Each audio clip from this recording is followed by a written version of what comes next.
In this video, you will learn to compute confidence intervals for a single proportion using StatCrunch. The dataset I'll be using is called 50 coin flips. This dataset contains a single column titled Coin Flips. Each of the 50 values in this column represents the outcome of a single coin flip and is labeled as heads or tails.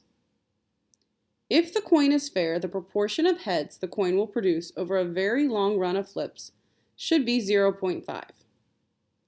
So for this video, the statistical question I'm going to investigate is, do the 50 outcomes in this short run of flips in this dataset suggest the coin is fair? To compute the appropriate confidence interval, under the Stat menu, I'll choose Proportion Stats, One Sample, with Data. I'll select the Coin Flips column, and under Success, I'll define the outcome of interest. In this case, I'll set this value to heads. Note, StatCrunch is case sensitive, so this needs to appear the exact same way it does in the data table.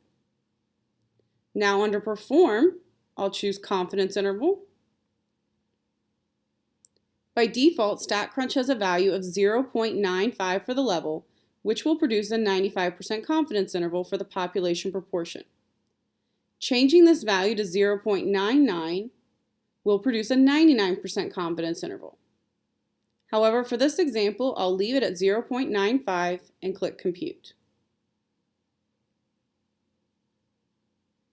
The results show a 95% confidence interval for the long run proportion of heads, where L limit is the lower limit and U limit is the upper limit of the confidence interval.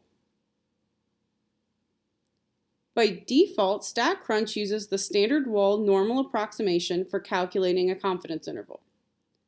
Instead, we can use the alternative Agresti-Cool method. To do so, under Options, choose Edit. This takes us back to the original window where we set up our confidence interval. Under Method, I'll change it to Agresti-Cool and click Compute. The results now show a new confidence interval,